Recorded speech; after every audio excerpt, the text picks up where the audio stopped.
What do you actually do? What do I actually do? Would you believe me if I said I do as little as possible? No, not at all. Mostly, I solve problems, or at least I try to solve problems. I'm a scientist, and that's a fundamental part of being a scientist and solving problems. But I guess I try to solve particular types of problems because I'm a marine ecologist, so I think about the way marine animals and marine plants go about their lives from day to day, and I think about the way that humans use the ocean and about how those two things sometimes interact, sometimes play nicely, sometimes collide, and sometimes cause us problems that we need to try and fix. Could you explain for us what blue carbon is? Sure. Blue carbon is what we call the organic carbon. So organic carbon means carbon that's part of life. You and I are carbon-based life forms, if you like. We're full of organic carbon, but so are all the animals and plants around us. Blue carbon is the organic carbon that comes from plants and gets stored in different parts of the ocean. And it turns out that plants and the ocean are really good partners and combine to have a really good store of carbon in a way that actually helps us with climate mitigation. So plants being plants, they photosynthesize, they take sunlight and carbon dioxide, they turn it into plant, and eventually the plant dies. The dead bit of plant then drifts down, becomes part of the dirt underneath the plant.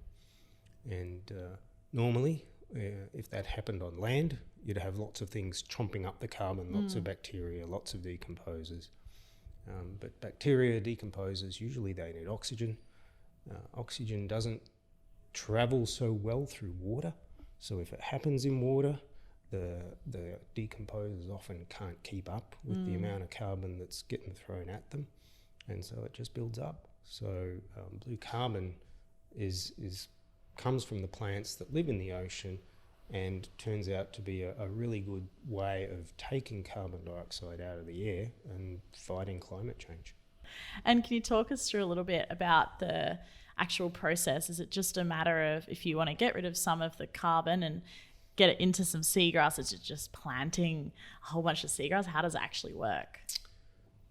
Well, I like to, I guess, break it down in two different components. The first one is, let's stop knocking it down in the first place.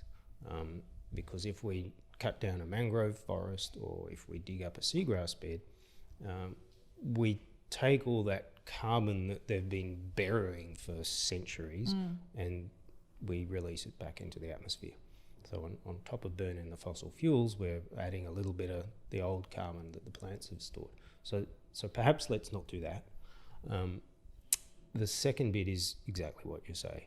If we can start to replant what we've lost or restore what we've lost, whether it be mangroves or seagrasses, the plants naturally, as they grow, as they start to reoccupy the space that they used to occupy, they're going to do their thing, catch that carbon dioxide, put it into plant, and there we go again. The dead plant goes down into the dirt and the cycle restarts. It's a pretty good system.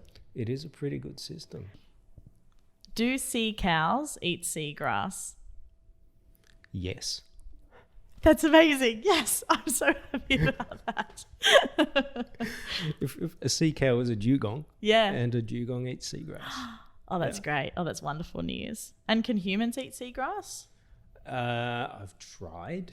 I wouldn't eat the leaf. The leaf isn't that edible. It's like eating a leaf off your lawn. That wouldn't work. But you can eat some fruits off some seagrass. It's never occurred to me that a seagrass would have fruit, like it seems like such a basic thing. It is called seagrass. It is a plant. It should have fruit and flowers and everything. Yeah. It makes sense. For some reason, I never thought about it. What's the fruit like on a seagrass? Depends on the species. Yeah.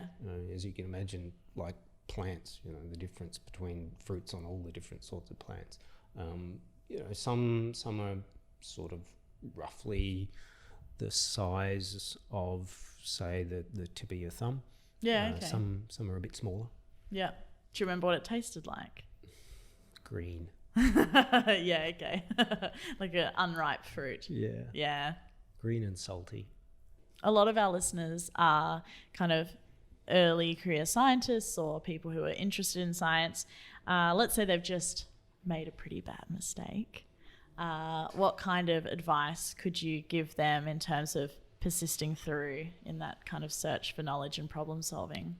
I would say if you've just made a mistake, then just recognise that that's going to happen. We all, I've made many, as I've just said, made many mistakes. Learn from it, figure out what the mistake was and why you made it, and then try to be determined not to do that one again, and make a different mistake next time. And to finish up, would you like to share a fun fact? My fun fact, sure. My fun fact is, did you know that I can figure out what you eat by cutting your hair or clipping your nails? What? Really? Really? How? So when plants grow, they catch carbon and use nutrients like nitrogen in different ways, and because different plants grow in different ways, those molecules follow different pathways through the tissues, and each molecule and each atom of carbon or nitrogen comes in one of a couple of different flavours, and they're called isotopes. Oh, yes. And so once that plant grows in the leaf, eventually it'll have what we call a signature of its different isotopes.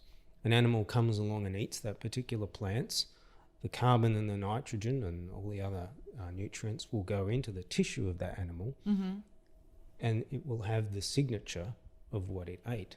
So if you went on holiday, let's say you went on holiday and you went to Asia and you ate a lot of rice-based meals, then you went to Europe or Africa and had a lot of wheat-based meals, then you went to America and had a lot of corn-based meals, then you came back to Australia and cut your hair, gave it to me, I could snip it up.